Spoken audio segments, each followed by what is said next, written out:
बिस्मिल्लाहिर्रहमानिर्रहीम, अस्सलाम वालेकुम। मैं हूं आपका होस्ट उस्मान ज़ेब और आप देख रहे हैं YouTube channel Usman ज़ेब current affair episode 15 में खुशामदीद। आज हम लोग बात करेंगे, सबसे पहले तो आज बात बनती है जी रजब भट्ट साहब के बेटे पे, उनके यहाँ बेटे की पैदाइश हुई है। तो उसके बाद हमने बात करनी है आज रेहान मलिक साहब पे, सियालकोट वाले जी जो टिकटॉकर है, मैं उनकी बात कर रहा हूँ। इसके अलावा पतलू पे बात करेंगे, डोनेशंस पे बात करेंगे कि कौन से टिकटॉकर ने कितनी डोनेशन दी है, सबसे ज़्यादा किसने दी है और छुप के किसने दी है, ये बड़ा इंपॉर्टेंट है। उसके बाद बिलाल मार्च साहब है जी, उन्होंने एक पॉडकास्ट किया है अफान कैसर साहब के साथ, उस पर हम लोग बात करेंगे। और लास्ट में हकीम लोहा पहाड़ पे एक नया केस बना है, उस पर हम लोग आज जरूर बात कर रहे हैं। हमारे साथ मौजूद है शुएब सादिक साहब। शुएब साहब, आज सबसे पहले तो हमारा बनता है जी रजब भट्ट साहब के बेटे, उनके यहाँ बच्चे की पैदाइश हुई है, बड़ा खुशी का लम्हा है उनके लिए।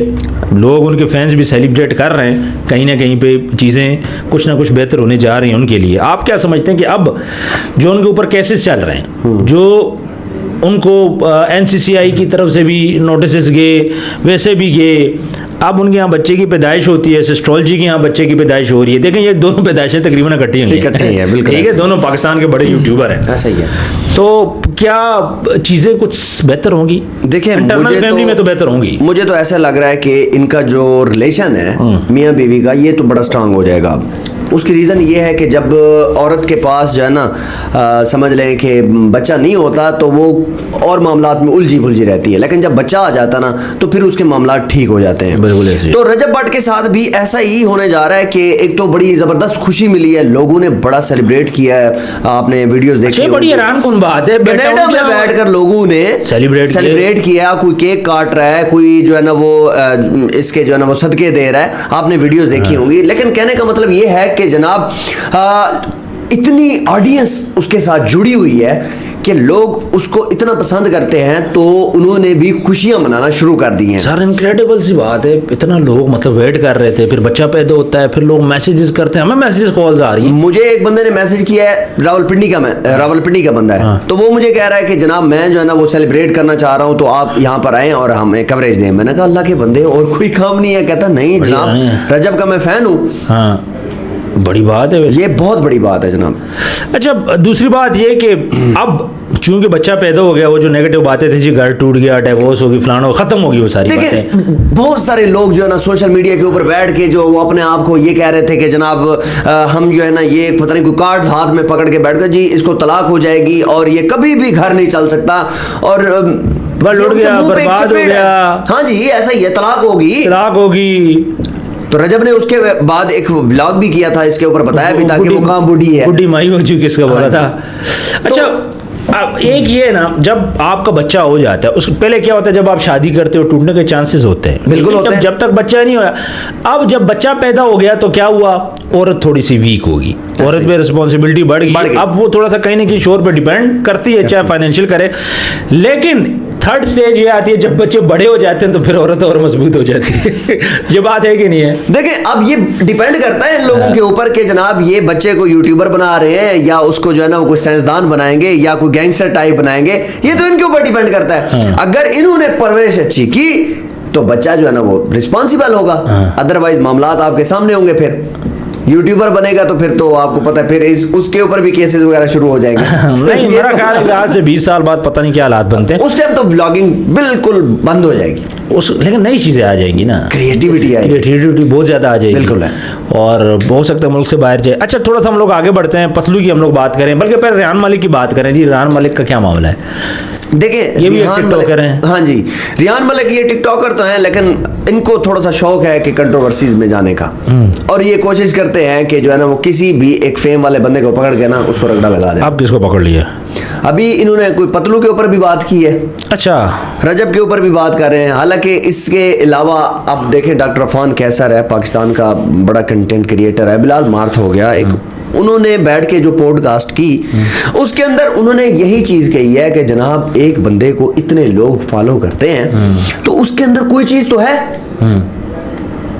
मैं आपको एक बात बताऊं, पतलू के मामले में ना मुझे काफी सारे लोगों ने ये चीजें बताई हैं कि पतलू बगैर बताए अल्लाह की राह में डोनेट करता है। सर 5 करोड़ रुपए दिए बिलाल मार्थ। ये तो पहली बार हुआ है ना। नहीं, मैंने पहली दफा सामने ये सामने आया और वो भी बिलाल मार्थ को पता चली। जी हाँ, किसी और को नहीं पता, किसी और को भी पता नहीं है। शायद वो इस बात से भी खफा हो कि यार ये क्या मेरा देखें, पतलू ने 5 करोड़ दिया, किसी को कानो कान खबर नहीं हुई, खबर सिर्फ और सिर्फ हुई बिलाल मार्थ को, और उस बिलाल मार्थ ने आके बात की। इसी तरह पतलू ने पहले कितने खानदानों की होगी। सर जी मैं आपको एक बात बताऊं कि इसके गांव में काफी सारे ऐसे खानदान हैं जो मंथली राशन पे लगे हुए हैं,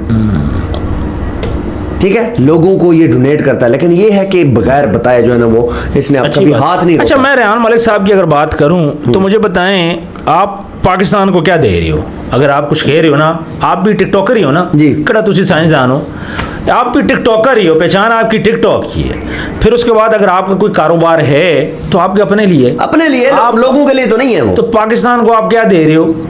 आप भी टिकटॉक पे गालियां निकालते हो। सर गालियां तो मैंने आपकी खुद सुनी है ना, कहीं ना कहीं आप गालियां गंदी गंदी निकालते हो। आप क्या दे रहे हो? मुझे इस बात का जवाब दे। देखिए, मैं अगर रेहान मलिक की बात करूं ना, तो इसी के साथ साथ पाकिस्तान में कितने ऐसे टिकटॉकर्स हैं जो कि कुछ भी नहीं दे रहे। कुछ भी नहीं दे रहे। देखें, कंटेंट होता है हमेशा क्रिएटिव होता है, ऐसा ही है, ठीक है, उसके ऊपर बैठ के काम होता है, ऐसा ही है, उसके बाद वो कंटेंट डिलीवर किया जाता है, और मैं जेन्युइनली कहता हूं वो कंटेंट मिलियंस में जाते हैं। ऐसा ही है। अगर आपकी रिसर्च ही नहीं है, आपकी रिसर्च ही गालियों पर हो, तो फिर आप क्या करेंगे आगे? ऐसे ही आगे आपके जितने भी फॉलोअर्स हैं तो वो फिर वही बदतमीजी करेंगे। सर बात सुने, मूंछें रखने से तो खैर नहीं होता, बड़ी बड़ी मूंछें रख लो। मुझे ये बताएं कि रेहान मलिक गया रजब भट्ट केस ने वहाँ पे पंगा किया सियालकोट में, तुझे जाने की क्या जरूरत थी भाई? जी। फिर वहाँ पे उसने गाना गाया, शेर तेरे कुमा, रजब ने गाया, ठीक है। फिर आपने वहाँ पे नारे लगवाए या लगाए, जो भी था आपका शेर था। जवाब में क्या हुआ? आपकी प्रोग्राम था जब आप सारे वहाँ पे जमा थे एक टिकटॉक का, तो वहाँ पे रजब के नारे लग गए। सर आपकी फैन फॉलोइंग है तो रजब की भी फैन फॉलोइंग। देखिए, रजब की तो इस टाइम इतनी ज्यादा फैन फॉलोइंग है, ये तो बिल्कुल हवा भी ना गुजरे इसके साथ, लेवल ही नहीं है। देखिए, मैंने आपको पहले एक चीज बताई है कि जब भी पाकिस्तान के अंदर ये सबसे बड़ा अलमिया ये है कि जिसका फेम ज्यादा होता है ना, लोग उसके ऊपर सबसे पहले वकील साहब आ जाएंगे जी, उसके ऊपर केस करना शुरू कर देंगे जी। उसके बाद कोई और टिकटॉकर उठेगा, उसके खिलाफ जो है कंट्रोवर्सी क्रिएट करके व्यूज कमाने की कोशिश करेगा। और हमने कितने ऐसे केसेस देखे हैं जिसमें ये सब कुछ हुआ है, बिल्कुल जेन्युइनली हुआ है। अब जितने भी ये यूट्यूबर्स हैं या टिकटॉकर्स हैं, इनके ऊपर कोई केस पड़े तो ऑलमोस्ट मैं कहता हूं कि वकला जो है ना वो फ्री में ही जो केस ले लेते हैं, बिल्कुल ऐसी, ताकि पब्लिसिटी हो। पब्लिसिटी का स्टैंड है सर, और वही करते रहते हैं। मुझे सिर्फ एक बात समझ नहीं आ रही, चलो पतलू का आप बोल रहे हो जी, पतलू ये है पतलू वो है, बात सुने, पतलू टिकटॉक पाकिस्तान के अंदर पतलू ने इंट्रोड्यूस कराया, टिकटॉक लाइव इंट्रोड्यूस की। अब लाइव के अंदर कुछ गलत चीज़ें हो रही है, पतलू तो जिम्मेदार नहीं है, पतलू अपनी ब्रॉड का जिम्मेदार है। फिर जब पतलू ने ये बात बोल दी कि आज के बाद मेरी ब्रॉड पे लड़की नहीं नाचेगी, तो बात खत्म होगी। अब तुम उसमें से क्या निकाल रहे हो? अगर एक गैर मुस्लिम जब मुसलमान हो जाता है, मिसाल दे रहा हूँ ना, तो आप क्या उसके बाद भी उसको रगड़ोगे? देखिए, पहली बात तो ये है कि रिसेंटली मैं उसकी एक वीडियो देख रहा था जिसमें एक लड़की कहती है कि मैं तुम्हारी ब्रॉड पे, पतलू की ब्रॉड पे डांस करना चाहती हूँ। आगे से वो कहता है पहले अपने भाई से पूछो ना जी। वाकई बिल्कुल ऐसा ही है। अच्छा, पहले अपने भाई से पूछो, वो मुझे कहे तो फिर आगे बेशक नाचो ना जी। ये कितनी देखे ना, एक मुंह पे तमाचा है कि यार मैं जब एक चीज कह चुका हूँ, पतलू कह चुका है कि यार ब्रॉड पे कोई बंदा नहीं नाचेगा तो नहीं नाचेगा। अब पतलू की लाइव आए टिकटॉक, मुझे एक बात बताएं, जब टिकटॉक शुरू हुआ था तो किसी को इसका पता भी नहीं था, किसी को भी पता नहीं था। शुरू में ये म्यूजिक रही थी, उसके बाद टिकटॉक हुआ, फिर जब पतलू आया तो इसने इस ऐप को जो है ना इतना बूस्ट दिया कि आज मैं कहता हूं कि इसका मालिक जो है ना वो सिर्फ इसी की वजह से जी रहा होगा। ये मैं आपको सच बता रहा हूं, बिल्कुल सही। पाकिस्तान की बात कर रहा हूं, सिर्फ पाकिस्तान की बात कर रहा हूं। लेकिन इस बंदे ने इतनी हाइप क्रिएट कर दी इस टिकटॉक ऐप की, लेकिन इसको ये तो नहीं पता था कि लाइव के ऊपर ये दंगा फसाद भी होंगे। नटर नामी जो वो एक बंदा था, नटर सूफिया थी, नटर है, सूफी गुजरातन को देख लें। अब ये कोई कंटेंट है बनाने वाला? गालियां दे रहे हैं और इस तरीके। अच्छा, सबसे बड़ा मसला ये है कि जब इस मालिक जो इस टिकटॉक का जो ना वो ऑनर है, उसको अगर इस चीज का पता होता ना कि पाकिस्तान में ये सब कुछ होना है मेरी ऐप के साथ, तो यकीन करें वो कभी भी ऐसा ना करता। बिल्कुल ऐसे ही हमेशा उन लोगों को पसंद किया जाता है जो अच्छा कंटेंट बनाते हैं, ना कि आके बैठ के गालियां देते हैं। ये गालियां देने वाला जो ट्रेंड है या कपड़े उतारने वाला जो ट्रेंड है, ये कोई पाकिस्तान में वेरी रॉन्ग। बिल्कुल सही। अच्छा, फिर इसके होते क्या है, इसके क्लिप बनते हैं, रिकॉर्ड होते हैं, फिर जो है ना वो आप YouTube पे भी लोग लगा के उससे भी पैसा कमा रहे हैं। सर अब सारे पैसा कमा रहे हैं, बस बदनाम किसको करना है, पतलू, बस वो कर दिए, क्योंकि पतलू को थोड़ा सा फेम मिल गया, बल्कि काफ़ी फेम मिल गया है, अब तकलीफ तो होगी ना। मैं यहाँ पे सिर्फ ये कहना चाह रहा हूँ, चाहे कोई भी टिकटॉकर हो, चाहे कोई भी बंदा हो टिकटॉक के ऊपर, अगर आप पतलू पे आवाज़ उठा रहे हो, सबसे पहले आप ये बताओ कि आप खुद क्या कर रहे हो। आपकी पाकिस्तान के लिए, आपकी मुसलमानों के लिए, हमारे गरीब अवाम के लिए आपने क्या किया है? अगर तो कुछ किया है तो सामने लेके आओ, फिर हम बोलेंगे आप ठीक हो, पतलू गलत है। जब करते कुछ नहीं हो, कमाते हो, अपने घर लेके जाते हो, टिकटॉक लाइव से भी कमा रहे हो, कोई कारोबार कर रहे हो उससे भी कमा रहे हो, अपनी याशी मार रहे हो, तो फिर उसके बाद वो कहते हैं ना कार पादा पंजाबी में, तो किस चीज का बाहर दे रहे हो यार? देखिए, सबसे पहली चीज ये है कि पाकिस्तान और सऊदी अरब के दरमियान ये मुआहदा हुआ है ना, लोगों ने इसके ऊपर जश्न मनाया, कंटेंट भी अच्छे अच्छे क्रिएट किए और पाकिस्तान का जो इमेज है वो ऊपर किया, बहुत ऊपर किया। अब ये जो जितने गालियां देने वाले हैं, किसी एक ने भी इसके ऊपर बात की है? नहीं की। क्यों? क्योंकि ये इसको जो है ना जानना ही नहीं चाहते ये क्या हुआ है क्या नहीं हुआ, बस ठीक है जी, एक निजाम चला हुआ है और हम टिकटॉक पे बैठ के लाइव कमा ले, बस वही सिस्टम वही कमाते हैं और उसके बाद। अच्छा, थोड़ा सा हम लोग आगे बढ़ते हैं। बिलाल मार्थ ने काफ़ी ज़्यादा बातें बोली, अफान कैसर ने भी बोला कि पतलू को मैं लीडर मानता हूँ, बड़ी अच्छी बात है। मेरा ख्याल है कि अफान कैसर ने कुछ चीज़ें एडमिट की हैं, ये होता है असल बंदा। अफान कैसर वही था कि जो टिकटॉक के खिलाफ था, आज वो क्या बोल रहा है कि मैं इस निज़ाम के खिलाफ हूँ, मैं टिकटॉक के खिलाफ नहीं हूँ। आज उसने इस चीज़ को अप्रिशिएट किया जब पतलू ने ये बात बोली है कि जी मैं आइंदा मेरे ब्रॉड पे लड़की नहीं नाचेगी, अफान कैसर ने अप्रिशिएट किया, वो तो मान गए।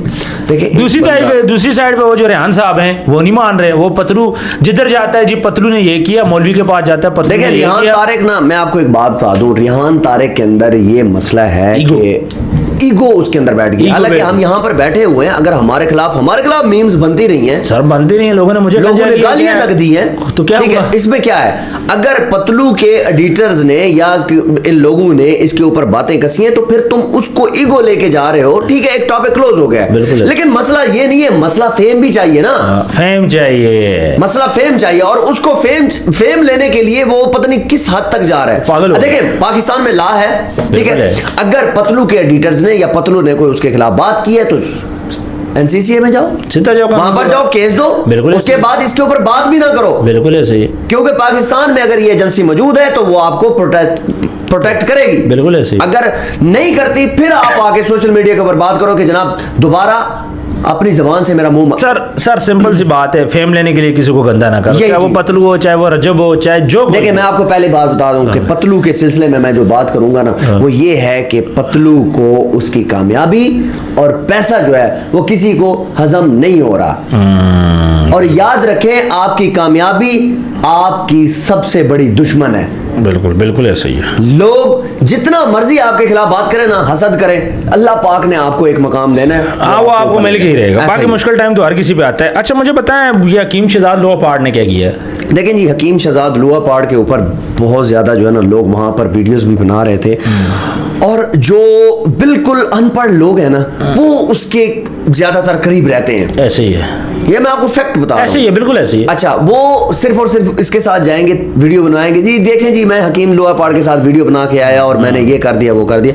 सर, बात ये है कि मैंने एक प्रोग्राम किया था यहाँ पर बैठ के, आपको बताया था कि जनाब हकीम शहजाद लोहा पहाड़, कोई भी एक मरीज जो कि कैंसर से बाजियाब हुआ हो, सेहतयाब हुआ हो, ठीक है, उस बंदे को आप सामने लाएं, उससे पूछें हाँ जी कौन कौन सी दवाई इस्तेमाल की है, वो दवाई उठाएं, उसका फोरेंसिक करवाएं, उसको चेक करवाएं, ठीक है, फिर मैं इस चीज को मानूंगा कि अगर वो बंदा इसी दवाई से ठीक हुआ है तो फिर पाकिस्तान में इतने बड़े डॉक्टर्स बनना, MBBS कराना, उसके बाद FCPS कराना और फिर स्पेशलाइजेशन, कितना पैसा लग रहा है। जो प्रोफेसर्स वहां पर बैठे हुए हैं वो पागल हैं। हिकमत का कोर्स करवाएं, अल्लाह खैर सलाह, फिर हकीम बन जाओ, हकीम बन जाओ, 4 साल तुम भी हिकमत में लगाओ और उसके बाद बैठ जाओ जी।